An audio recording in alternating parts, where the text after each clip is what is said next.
Kia ora, I'm Ian Harvey, founder of Collective Intelligence, and this is Stuff That Matters Now.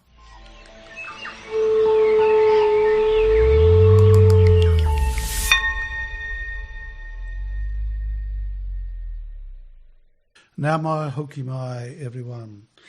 Today I am interviewing Dr Nik Coupe, who has been empowering tamariki and whānau for quite some time now, and I'm really interested in learning more about the detail of her work and what she's doing to make the world a better place. Fabulous woman, really excited and looking forward to it. Nik is in a team called Te Awanga Estate and has recently just hosted her team up in Whangarei, and it'll be interesting to touch on that as well. So listen up, people, and really hope you enjoy this conversation with Nik, a deep introvert and profoundly interesting woman. Enjoy.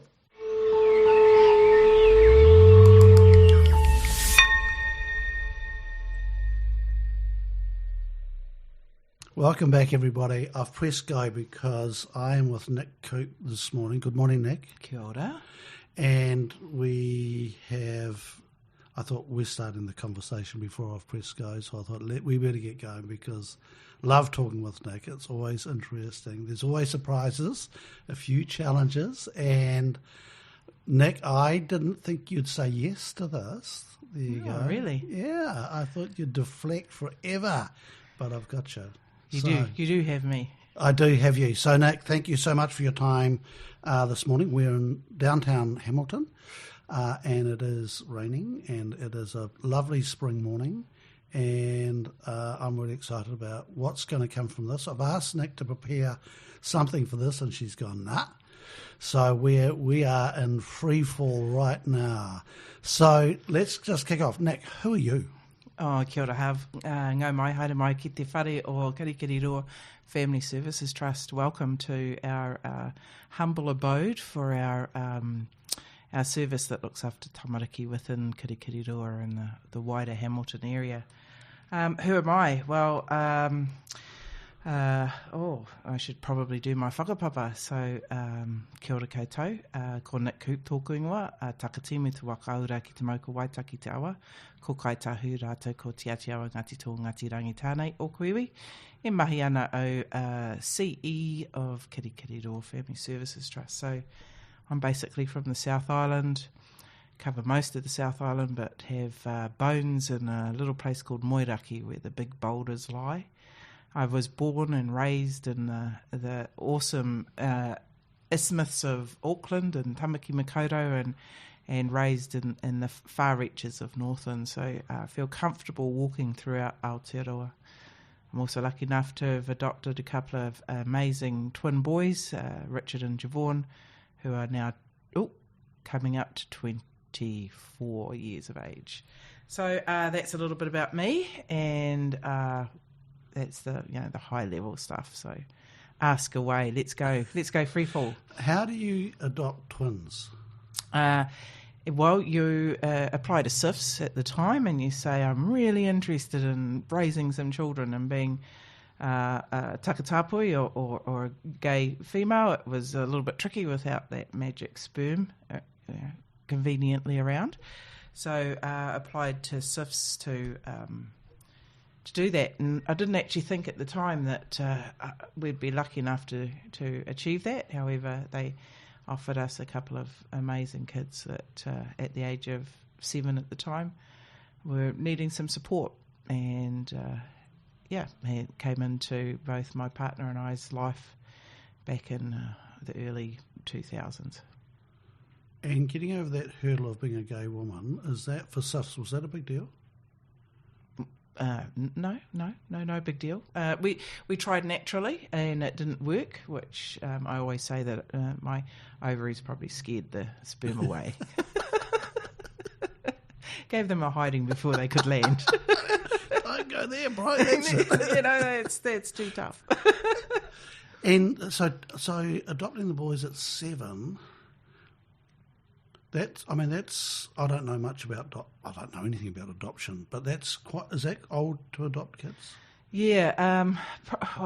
When is it? When is it too old to take some amazing souls into your life to support them into a new journey?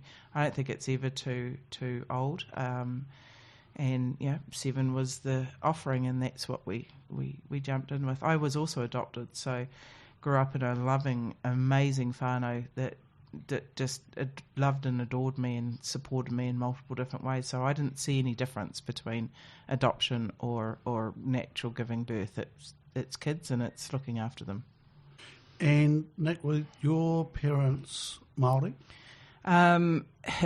It's funny you ask that, because I believe that the Department of Education or Social Welfare in that time didn't think they were Māori, but Dad had whakapapa that I learnt about later from my grandmother, and so I see that I've got two lines of whakapapa, that of my family that raised me and that of my blood family, which I learnt about later. Tell me about having the two different whakapapa. How does that, I don't know what the question is, how do you integrate that? Well, the one that raised me is my closest whakapapa to me. The family that my whāngai family are the ones that taught me my tikanga and my ways of being around manaaki and supporting people and caring. So I'm closest to that whakapapa, and that's Kaitahu and Te Atiawa, so Moiraki and Taranaki. So, and that's what I learnt from my grandmother, because she would tell me her stories and how she was supported the land claims of Ngāi Tahu way back when her grandmother, who also adopted her, was doing that. So I learned about that from the tongue of my grandmother, her teaching me through story and pūrākau. And then there's the bit that I've learnt from my siblings of my bloodline, and the stories aren't as long, and so the depth of knowledge isn't as far. So there's and I'm connected to them, of course, but I feel stronger connections to those of the stories that my grandmother told me. Interesting. It's interesting with Māori and their attachment to story and how important that is. Oral histories are incredible, because when you're listening to those stories, you're imagining yourself there. So you plant yourself in the middle of that story and that creation and that journey, and you think, okay, if I was there, what would I have done, and how would that have looked? And you've got pictures in your mind. So yeah, pūrākau are amazing. And I often hear Pākehā, I think, saying this, that Māori didn't have a written language, and so that the history and so forth is not as accurate as if it had been written down. Yeah, but what is accuracy? If it was written down, it's one person's sight of that story. It's not many people's. It's an interpretation. Yeah, that's right. And again, when you read it, it's another interpretation. So, I mean, that's the same with any oral story too. If you're planting yourself in the middle of it, are you being subjective or objective in that story? And I think, in my mind, it's always subjective, because it's my story. And it's my interpretation of what happened. You and I could go out in the street today, something happens, and we've got two totally different stories of the same situation. That's exactly right. And it comes from our history and what we've learned. Yeah, and all the stuff that builds onto that, and we see things from totally different. And that's the thing I love with collective intelligence, is you see people and just go, what? A totally different story. And that's what we can learn from, right? Diversity is the way to learn. And many different eyes looking at the same thing means that we learn more and more. And we get a bigger story, and we get more truths, and we get more acceptance and more engagement. Yeah. I do have a nagging little thought sometimes in the back of my head going, I wonder if this is true. When I'm I'm trying to remember who. It was Alina Siegfried I had this conversation with when I voiced that with her, and she said, it's just a story. The truth is, what is truth? Exactly. What is truth? It's a story. Tell the story. Yeah. And it's your truth. And it's your truth. Yeah. So, Nick, you're a doctor.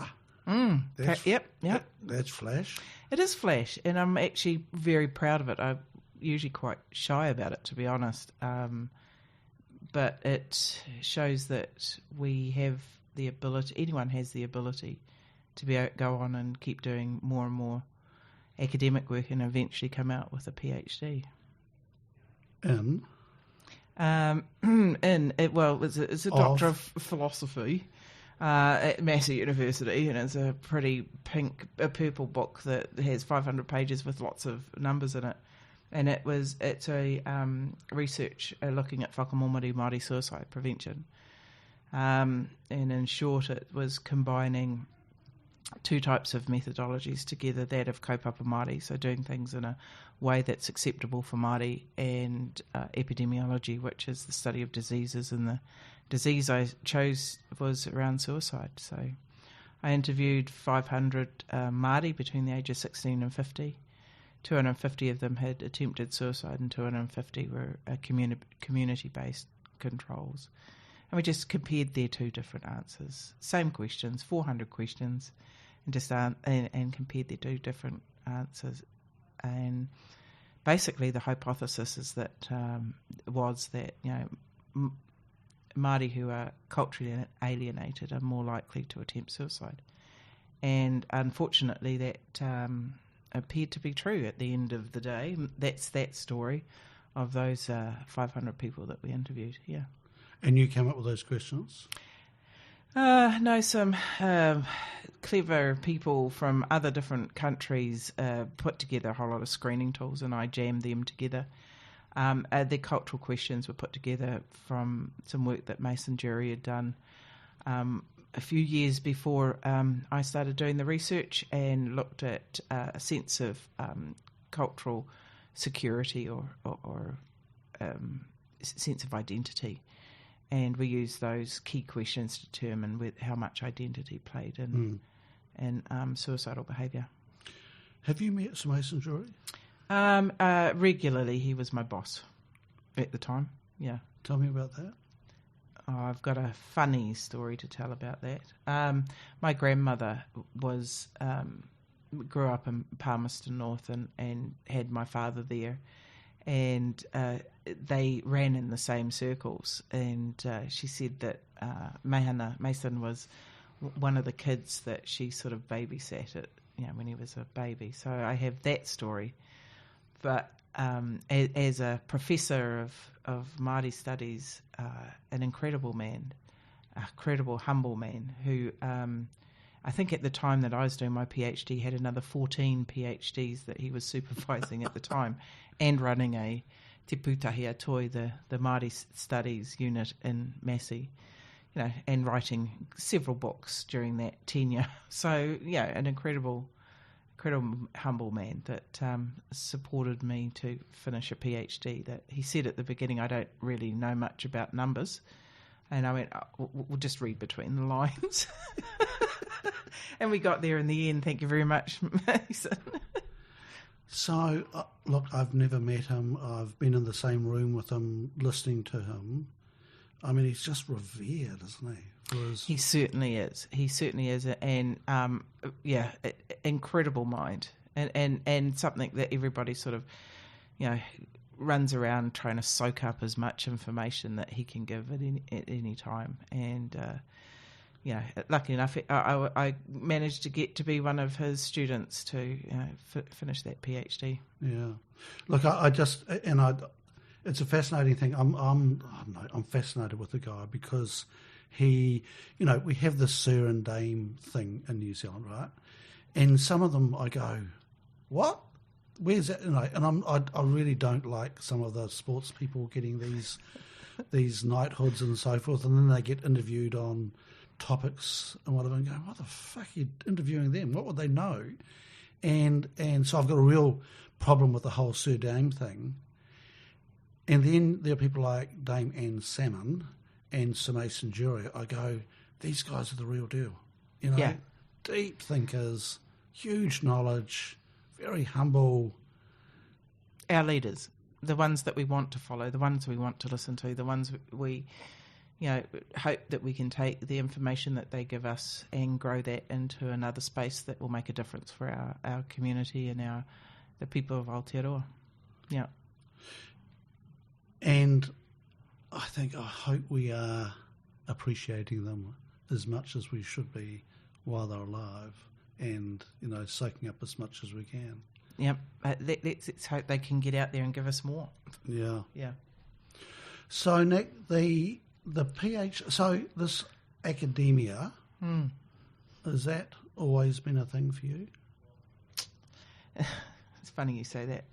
So I think I was relatively a bright kid, and there was always two brighter kids ahead of me, usually a couple of Pākehā girls. And I didn't know it at the time, and I didn't see it at the time. They were just my mates that were always brighter than me, or told that they were brighter than me, or achieved higher than me. And I always wanted to be number one. It's strange, but I always wanted to get to the top of that list. My parents are blue collar people. Dad came out of the Navy. Mum was a hairdresser. And they, fought for every dollar that they could to get to where they got to, and they bought a business. And then they started to be the controller of their own destiny in these businesses that they bought.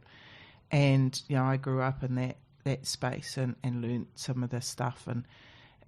But because they were what I call blue collar, they said to me at 15, oh, well, time to get an apprenticeship, and I was thinking, apprenticeship? Oh, can I be a mechanic? That'd be quite cool.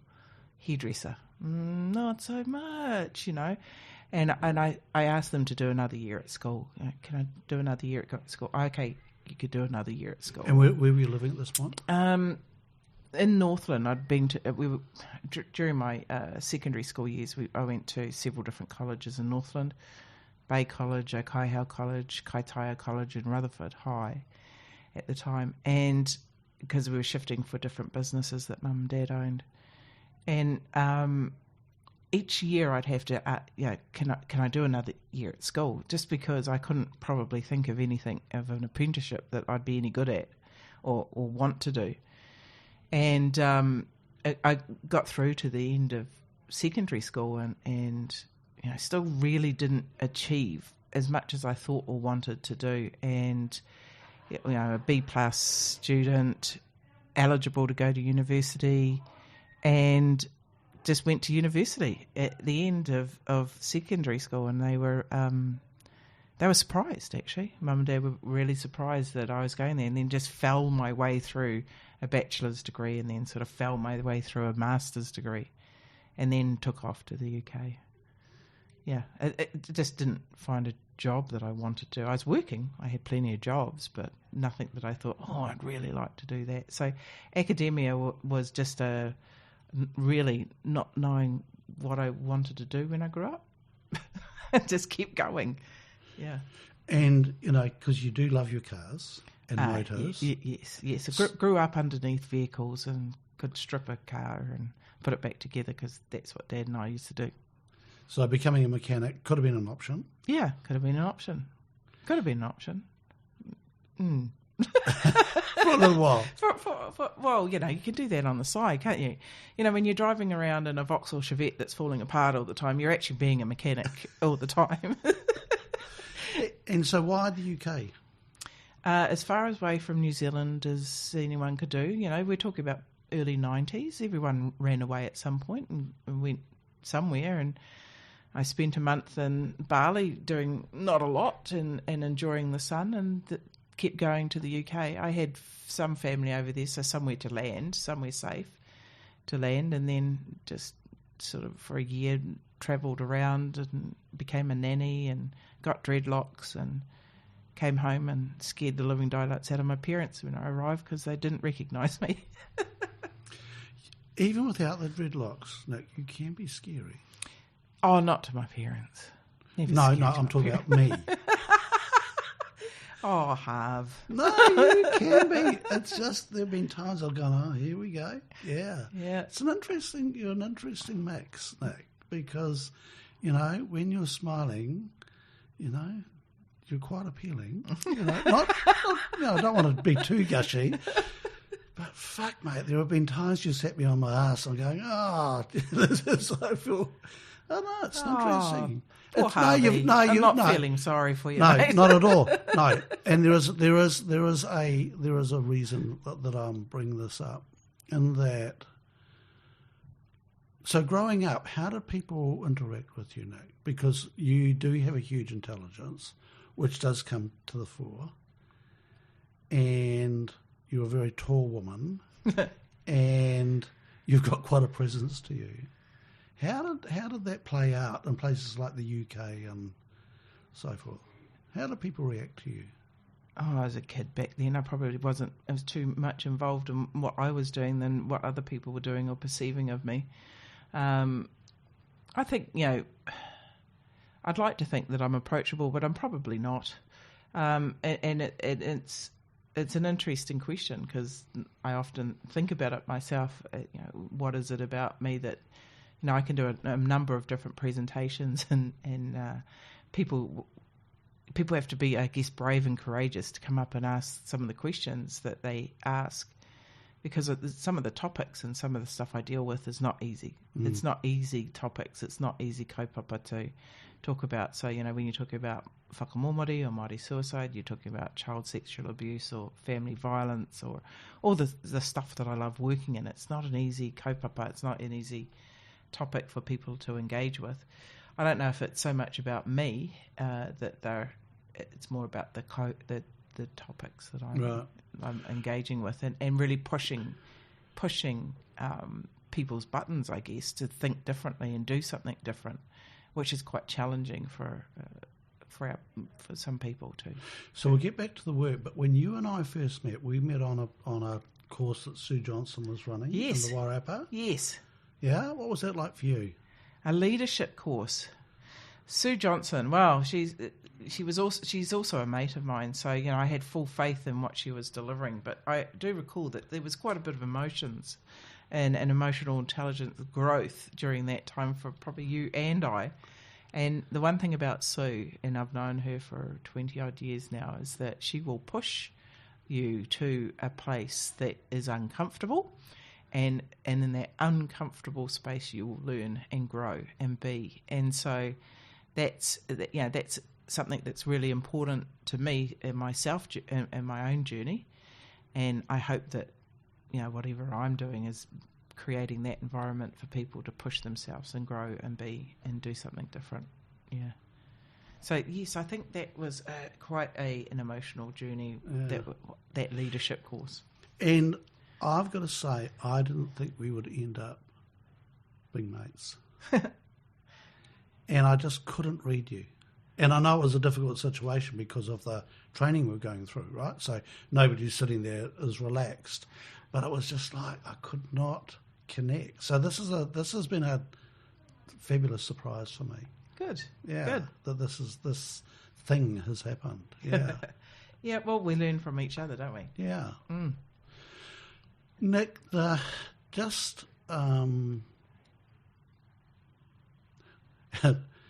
am really interested in the work you do, and we've got a major issue in New Zealand with suicide, and with a whole lot of social issues, and the effects of colonisation are alive and well. What draws you to this work? Oh, it's interesting. So my PhD launched where I am at today, and I went through many different places to get to where I am, to try and influence and change, including mental health units within DHBs, including primary care services for recovery in the community, to all different community-based prevention spaces to try and stop suicide in our community. But where I am today, working with our tamariki and their whānau, I think is our key influence space of preventing suicide in the future. If we can connect a kid back to their whakapapa, whether that's Māori or Pākehā, Irish, South American, if we can connect a kid back to their whenua, their land, wherever that may be, if we can connect a kid back to their village and their people, they'll have a sense of belonging for the rest of their life. It won't matter what mum and dad are doing. It won't matter what the cousins and aunties are doing. If we can connect someone back so that they know that they've got a place that's theirs, it belongs to them, they know what their language is, they can access their ways of being and doing and be happy with that, and it doesn't matter who's giving that to them, then we're preventing suicide. So coming back to our tamariki is the place to do that. Mm. Mm. Nick, I'm not sure if I've shared this story with you, but I had, a few years ago, had my car stolen, and I didn't realise it had been stolen until the police rang me to say that they'd found it.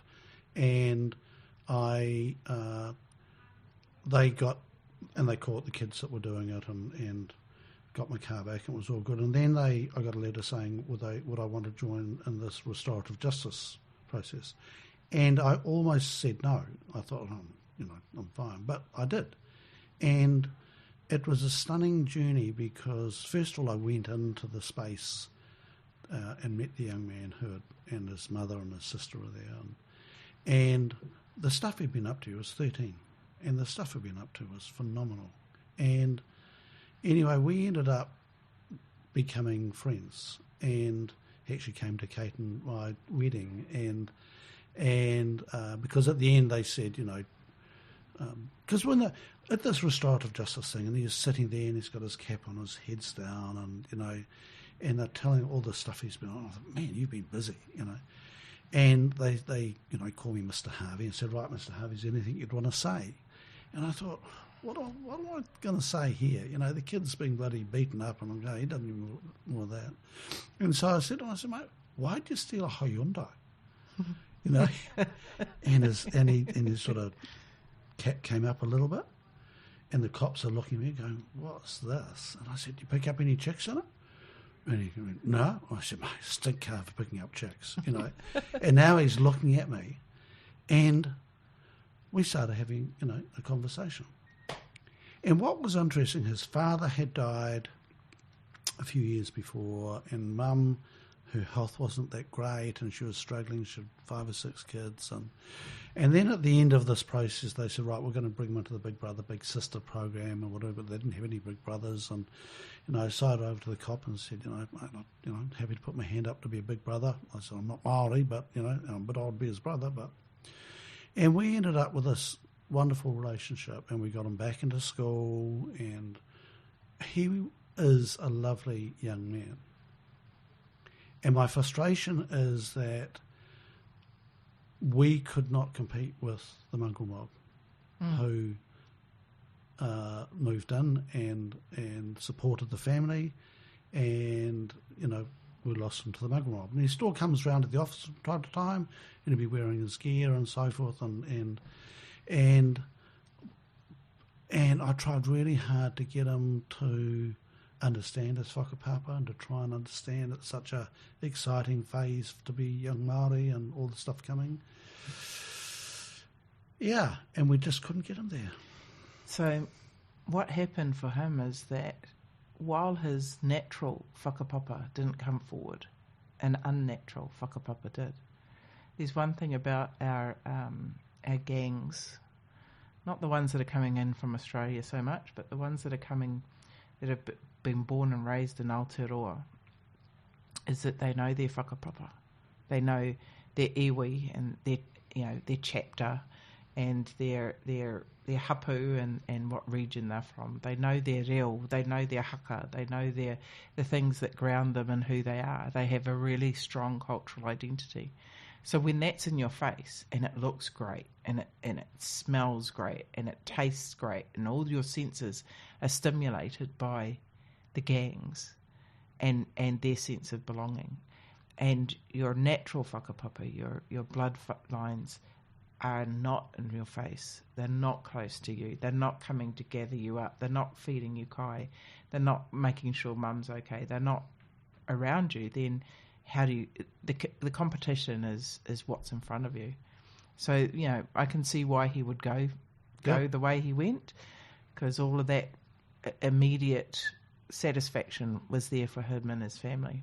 And that's the unfortunate thing.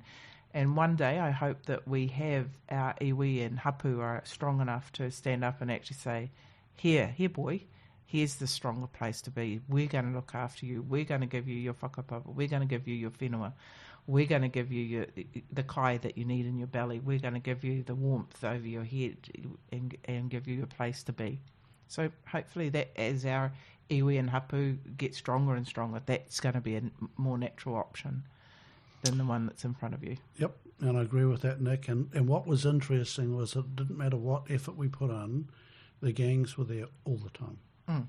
Right, so I was there intermittently, and I'm not his whakapapa, right? I was just a mate, as it ended up, and there was no way. And he brought some of them to the office one day, and they're outside the office, and Karen rang me from the office and go, I got the muggle mob outside me.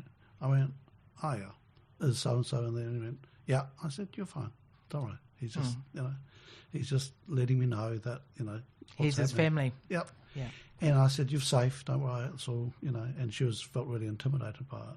But it was really interesting, Nick, and the pressures, it was, look, I think I got more out of that restorative justice program than he did in many ways, because it gave me a chance to get really close to poverty, to what it's like, and how debilitating it is, and they're really nice people. That's the thing. They're really nice people. Yep. And that's, when you're dealt a hand that's one of poverty that you don't actually deserve, right? So if we go back 200 years, we had all the land, we had all the resources, we had what we needed to survive. And when if you think about modern day, if you live in your house and you've got your income and you've got your waka, your way of travelling places, and someone comes in and takes that all away, then, where do you go? You go into the depths of despair, you go into that, fight or flight, you become anxious, you worry, you're depressed. All those things could happen to you. Well, that's what happened to a whole culture 200 years ago. All of that was taken away. And, some of us have managed to, either, assimilate and use the tools that were given to us around education to do something different. But in that, we've probably lost some of our culture as well. So, I'm 50-something. And, I got my moko kauai a year ago, and coming up a year ago. And if I'd been raised in my culture, I would have had that, 20 or 30 years ago. I would have had my reo. I would have had all those things that connect me to my land and my space and place, and felt really comfortable in that. Instead, I go home to a house that's warm and I have, my family around me and things like that.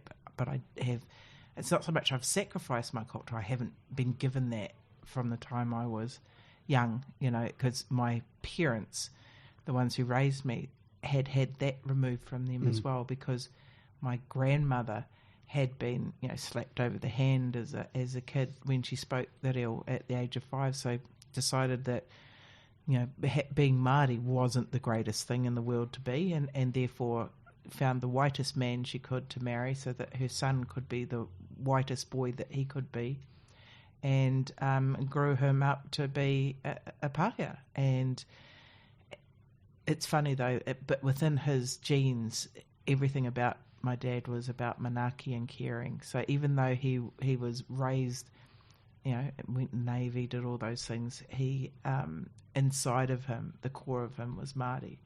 And that's what I learned as well. The core of me is Māori. And I've got to add on these lovely little bits on top called my reo and learning my whakapapa and where I'm from and being able to do those things Māori. I just need to do them at a different age than I would have. So, it's everyone needs to have access to those things that make them whole.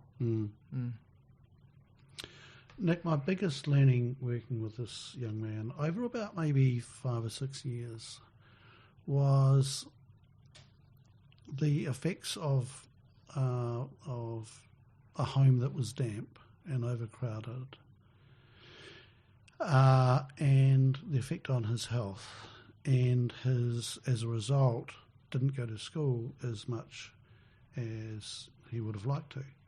And he enjoyed school because he liked people. And I remember going to a kapa haka competition. I was really excited by this. I go, and I get there and I go, where is he? And he goes, oh, he's not here tonight, he's sick. And I'm just going, it's just, that happens so often. And it was really frustrating to see the impact of that and the impact on his health. And missing those little bits, because kapa haka, competition in a Māori school, it's a huge deal. Isn't our education system set up for the well? It's set up for those that can get up at 7:30 in the morning and can go to school from 8:30 till 3:30. It's set up for those that don't have to raise their siblings. It's set up for those that have food on the table. It's set up for those that have the ability to concentrate for 8 hours of a day, that don't have to worry about what they're going home to in the evening, that they, the glass of the window isn't broken and that the cold air isn't coming in, and that I won't be able to get up in the morning because I'm cold and I'm hungry and those things, those basic things. What is it? Maslow's hierarchy. It's as simple as that. Yeah. If we live in the most amazing country in the world, and yet we can't feed our kids, we can't put a roof over their heads, we can't, every kid. If we're talking about 250,000 kids that are living in poverty, what are we doing, New Zealand? Wake up, do something different. Stop, blaming everybody for different things and just do something different. It's put, those homes, those second homes that some of us have, why are they not got people in them?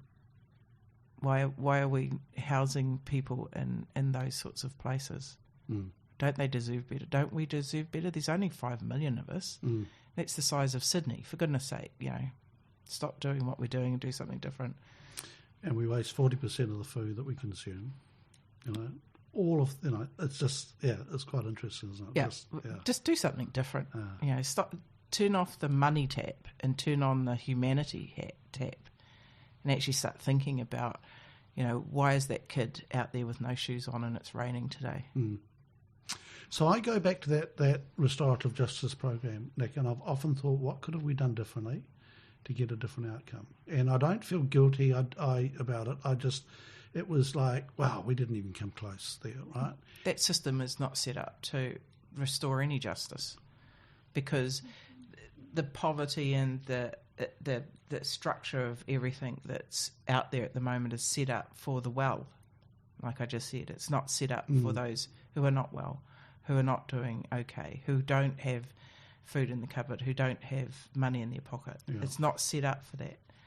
We need to be thinking about the humanity of it and what poverty really is in Aotearoa. And, like I say, we've got the best country in the world and yet we can't get this right. It's a bit sad. Nick, what gets you out of bed in the morning? Making a difference. If I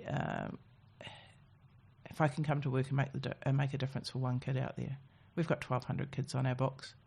If one kid can have a feed that it wasn't going to have today, if one kid was going to get a roof over its head that it didn't have yesterday, if one kid was going to go to school today that it wouldn't have gone to school to yesterday or didn't intend to go to school, that's the difference that I can make, that I want to get out of bed for, is that we can do that. And what do you guys do to create that? What do you actually do? Yeah, I'm probably not the best person to ask that question to, because I'm not the one doing it. There's a whole lot of other very busy beavers out there working in people's homes, assessing their needs, supporting them to get those needs, not doing it for them, doing it with them, walking alongside them, and reaching some good outcomes for our tamariki, whatever that is. So we work with kids that have come to the attention of oranga tamariki, or it's called a report of concern has been made about a child, and there's a belief that that child is potentially neglected or abused, right back to those kids that are still inside their mama's puku, and that mum may not know how to parent because maybe she wasn't parented so well, and maybe there's a few issues going on, and mama doesn't have a place to sleep or a place to stay or some permanency in her life, and maybe mama has some drug issues or alcohol issues. So we go from that sort of early intervention stuff where there's parenting support, just teach them how to be good parents, right through to those kids that have had harm come to them. And we work with those families for a long time to support them to a place where there's a light at the end of the tunnel and they know how to get there, and we can walk away. So that's what we do. And there'll be at times that people don't want your help? Yes, and we are entirely voluntary. So if they tell us to move off, we'll move off. And if another referral comes in, we'll go back and try again, and we'll try again, and we'll try again until they say, oh, okay, maybe I need a little bit of help with this. And then we'll come in. People let us in when they're ready. And it's much easier to work with a whānau that's ready than a whānau that is instructed or mandated or court-ordered to do so. So we don't work with those whānau because they're not ready or not wanting us at this time. Mm. Nick, at the moment, New Zealand's going through huge change. Aotearoa is being used a lot. Yeah. We've got... in your years, you would have seen a huge change in New Zealand's culture and the rise of the Māori culture and all that sort of trend. And we're starting to see all sorts of pushback and people feeling very uncomfortable.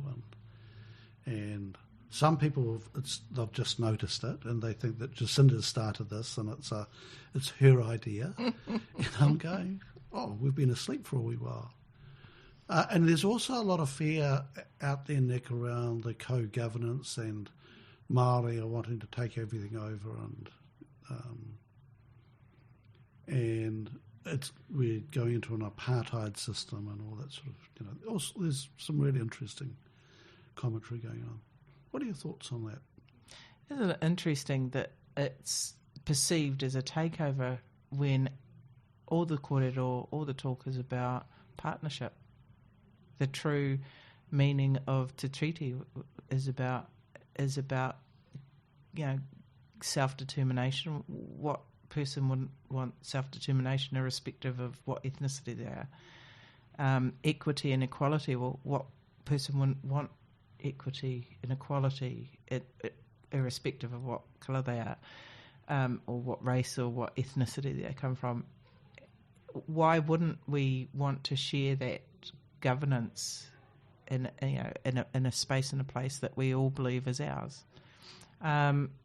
So if people are scared of co-governance and partnership, then maybe they need to have a look at what they really believe of themselves and think about, is that what you would do and have potentially done for the last 200 years, is take that power, whereas partnership is about equity and it's about equality and evenness. So if they're struggling with that sort of conversation, then keep talking, keep engaging, ask the questions. So the thing that fascinates me with this conversation is that I put this question to lots of Māori up and down the country, and the answer is so consistent coming back, right?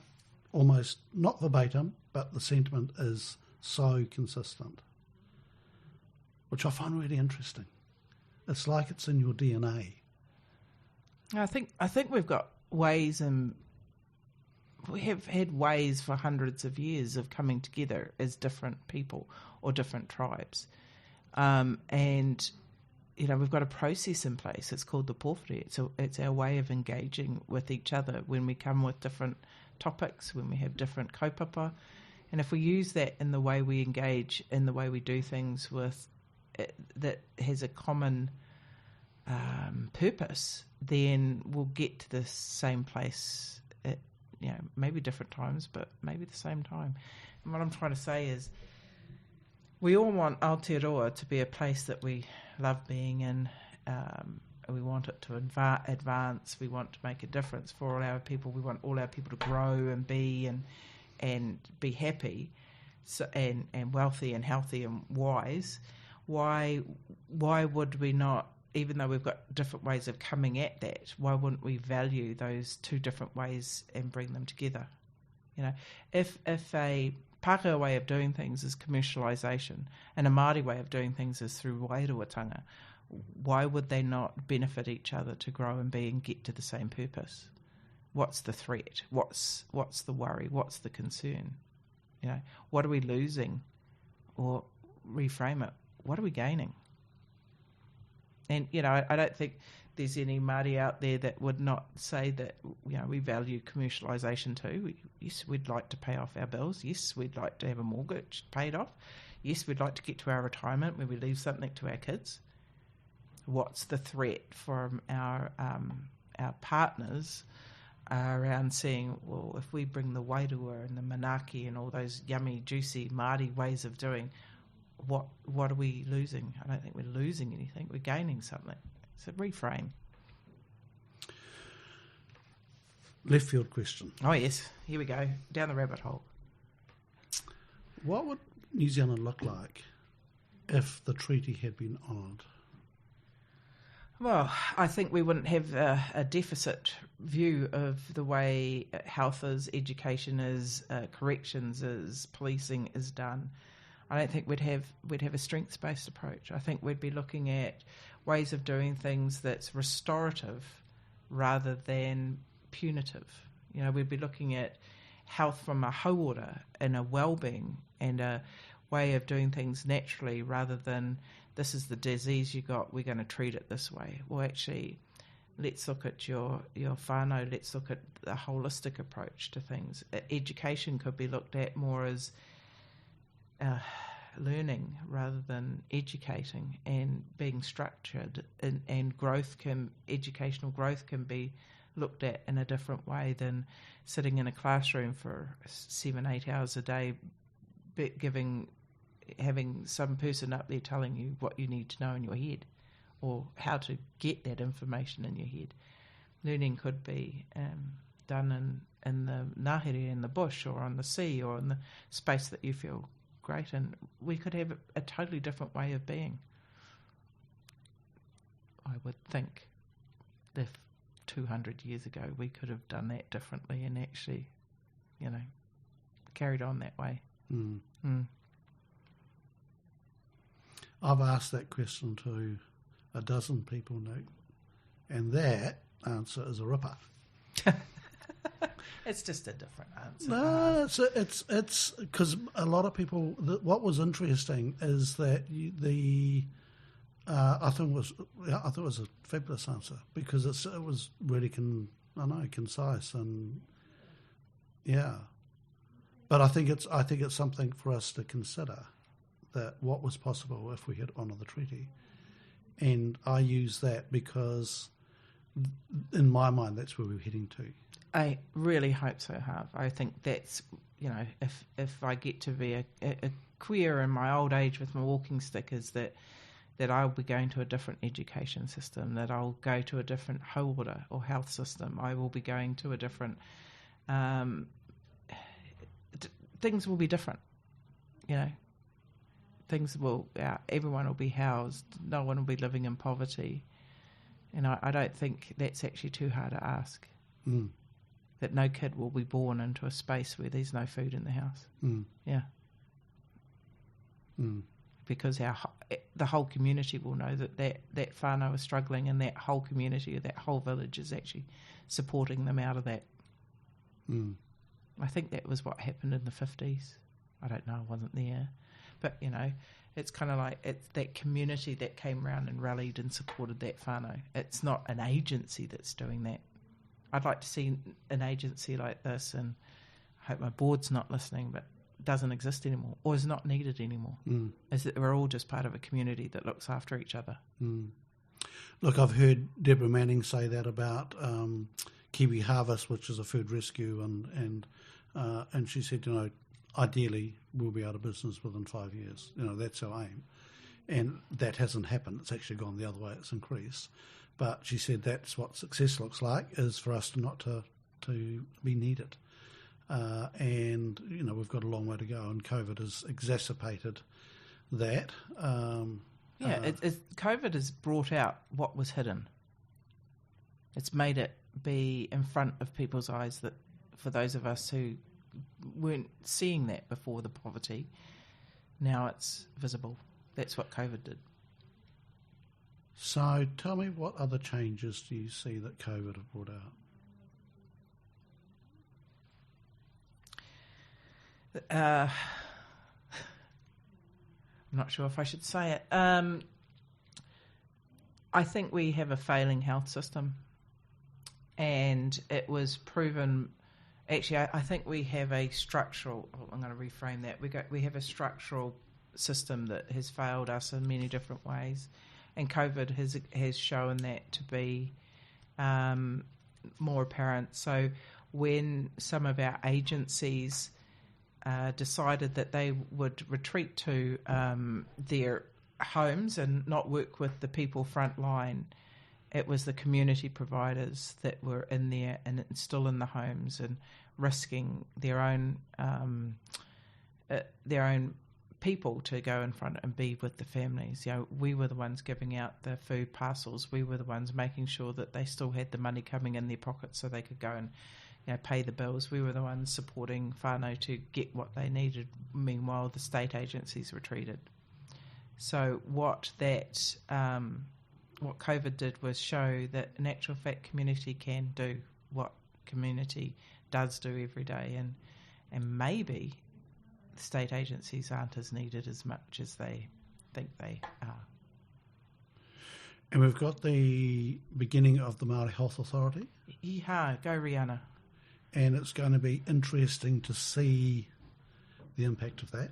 Yeah, and I think we need to think broader for our Māori Health Authority. I think the influence that it can have is, while it's great for our Māori providers and that they have someone behind them and that they are supported and forever keep doing what you're doing, the biggest influence is going to be within the non-Māori providers, and that the influence can be had over how they operate and serve the people better. So that's the big change that I'm looking forward to seeing. And it'll take time. Oh, I think Rihanna will make that shorter than most. Oh, I hope she can, and we'll support her all the way. I do know right now, today, somebody in Wellington will be feeling very uncomfortable because of Rihanna. She is a force of nature. Yep. Just about getting stuff done. You Yep. know, she's so pragmatic. Yeah. Yeah. Nick, joining Collective Intelligence, you've hosted your team recently. Yes, I did. I was brave. It took 4 years to be brave. And? Oh, well, so the question I asked was quite a different question to my colleagues, and probably what I understand most other people who decide to host. And I was looking at a really quite personal question, and that was how to be happy within a relationship and how to be happy not in a relationship. So I challenged the team to really dig deep into that and do a deep delve. And I had some amazing people that they interviewed, 3 or 4 of my closest friends and family, and they have set me some tasks, so to speak. That's an incredibly brave question, and I mean, I only found out about that this morning. I had no idea what the focus was, and it's and I would imagine if I was a team member of yours, I would have felt quite nervous before that day, because it's a big question that affects all of us. Aye, and that's actually what my team said to me in the end. They all said they've reflected on that question for themselves and what that really means. So, we'll see. But they gave me 3 baskets of knowledge. That was very kind of them. The first basket was the basket of appreciation, and it told me all the things that they and my interviewees had thought about me, which is the hardest basket, and I try to read that on a regular basis. But, listening to or reading things about how other people see you is interesting in itself. I learnt some stuff. The next one was the... And surprises? Yes. Apparently I'm loyal. So that was quite a big surprise in my basket of appreciation. There was another basket. I obviously have been concentrating because it was a recent host thing. I've been only concentrating on one of those baskets. So forgive me, team, to Wakawaiata, if you're listening. Is the basket appreciation, the basket of suggestions. And there's a basket, I think, of questions, actually. Those are the three baskets. Nice. So, questions I need to ask myself. I need to go away and sit and contemplate and meditate. It's not really what Nick does, but we will try that somewhere, probably on a jet ski. And then the basket of suggestions, and one of the suggestions was that I try out Auraki Bound, which... It's quite challenging for, like I've already said, an over 50-year-old to think about doing, but we'll see how that goes. I did it, Nick, in my 50s. No, in my late 50s. There you go. Okay, so I've got a few more years to go. Yeah. Good. But I wouldn't leave it too long, no. Oh, okay. Right. I wouldn't leave it too long. No, don't leave it too long. Great. Yep. Yeah, so that's what my host day brought to the fore. Yeah, nice. And it's interesting with the host days because, they are a unique situation to be totally selfish and decide what you want the team to work on, and that can be really uncomfortable. But you've got to really concentrate, and it's a really interesting dynamic. So, yeah, well done on putting that on the table. Yeah, it was quite funny, and when they called me up to give me the synopsis. There was post-it notes all over the wall, and the next thing I know, I'm being filmed, and they said, we know that you're going to switch off right about 2 minutes into this because we're going to start with this basket of appreciation. And I just went, I'm going to go now. I think I'll just disassociate. And they filmed it for me because they knew me well enough that I would have just zoned out. Oh, nice work. Yeah. I haven't been brave enough to watch that yet, but nice I trust my team enough to, no doubt, try to keep me accountable. Our next meeting's in October, so there'll be some questions made about what I've done, so I have to do something. Isn't it funny? You go, I can put that off, but then October's really quite close. Yeah. And great skills to fulfill it because you've got it, right? And the thing is, you may never watch it, and that's fine. But it's there. Yes, it's there. And so are the baskets of knowledge that are sitting right beside my television every day. I love that. 3 baskets. Rihanna Manuel, who we talked about before, Sue Johnson was facilitating, and I was a guest that day sitting in with this team, and she asked whether she could use the Matariki stars. It was around Matariki, whether we could give the feedback from the stars. And we were each given a star and told what the star meant and gave the feedback back from that star. Nice. And it just added so much, depth yes. to it. Yeah. Because you had to go, okay. And I remember, I can't remember, I think I was given Pahutikawa. Oh, and the tricky one. And I was just like, whoa. And I had to go away by myself and sort of just really get myself in the zone and this responsibility of giving the feedback from the star. Yeah. And it really pushed me to grow to take on that responsibility. Absolutely. You know? You didn't get the easy one. Well, I wonder, maybe Sue did that on purpose. Maybe it was a bit of a challenge for you to reflect on those who had passed. Yeah. And it was just, and I, as we're developing Nik, we are incorporating more and more Māori values and techniques. It's not a great word, and it's not because it's the right thing to do. It's because it works. It brings so much richness to it. Because every now and then people say, "Oh, it's tokenism." I go, "Oh, fuck off! Don't give me that." It's absolutely not. Not if you actually embed it. It's not tokenism. Tokenism is the values of some of our organisations, and that's not embedded. That you don't see those values. That they aren't in the forefront of everything that they do. And if collective intelligence are living, breathing, and doing the values or the ways that it comes up with, then it's ticker.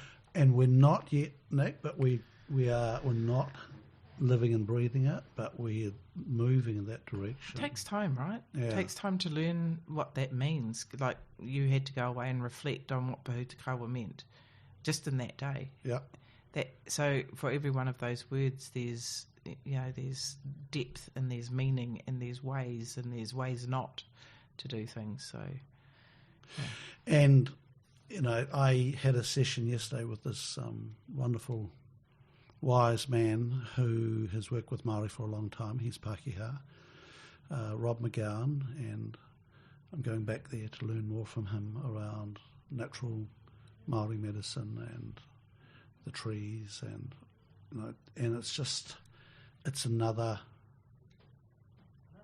step to take, another piece of knowledge, and my challenge is to try and take on the stuff and embed it and understand it and do it justice and not have the once-over thing. But, yeah, it's interesting. It's an interesting space, and the name Collective Intelligence will stay and will be added to, and the platform that we're building will be called Ngāhere, which you mentioned before, and learning, it's such a wonderful word, because the Māori language is a fascinating language. The words have got so much wonderful meaning. And multiple meaning. And multiple meanings, yeah. And collective meaning too. So, yeah, absolutely. Love it. So, yeah, Collective Intelligence, the name's not going to change. We're cool with that. But all the other stuff coming around it is really interesting, and it fits with our work, Nick. It doesn't mean to say we don't have to change what we're doing. We don't need to deviate for what we're doing. It's like we can add to it, which feels really comfortable.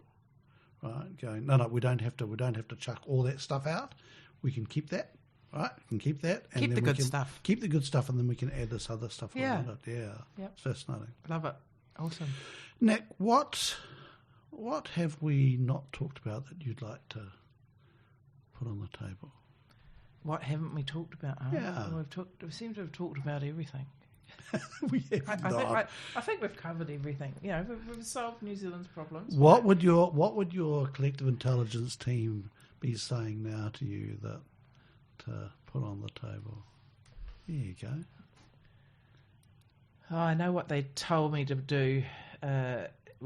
Suggested. The word was suggested. So, me as a person, I'm a doer. I'm really quick at things. I make quick decisions. I go fast. I drive fast. I do things fast. And I think my collective intelligence team would say, probably stop now, Nick. Take a breath, and sit in that space and think. So, or just be. Actually, they'd probably say, no, don't even think. Just be. So I think that's the advice that my team would give me right now is to. Usually they'd say, go down the beach and sit and be. And stop for a minute. And that's the same thing that Sue Johnson would probably stay with her lifestyle star is the thing that's lacking in my life at the moment is probably stop and just be. Stop driving so fast in whatever direction I'm driving. So would you like us to stop this podcast interview now? Yes, I think that's a good idea. No, that was not... And for you to sit and beeve, we can't let you go down to the beach? No. I think we've probably finished, haven't we? Haven't we finished this podcast? I don't think there's anything more to be said, that is absolute crap. That is absolute rubbish. Nick, I could talk to you all day. So, an open question. Is there anything else you'd like to finish on? No, let me think about that.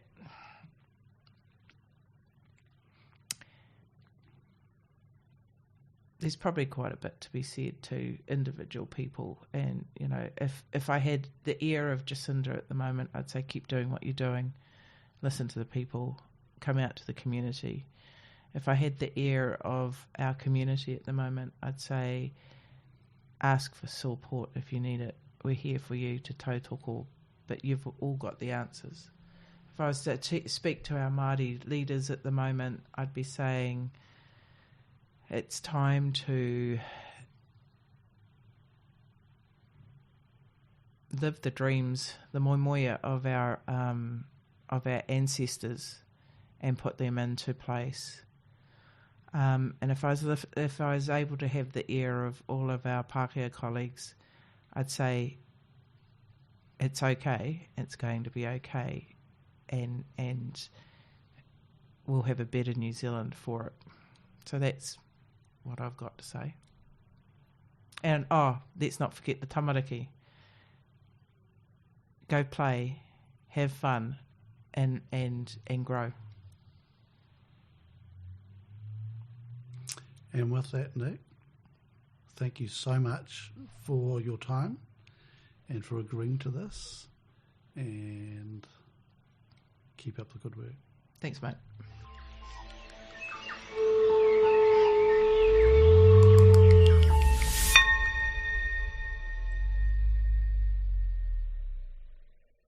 Thanks for listening in. We're Collective Intelligence, a one-of-a-kind people ecosystem that takes inspiration from Mother Nature. To find out how we reimagine leadership development, visit our website www.collectiveintelligence.co.nz.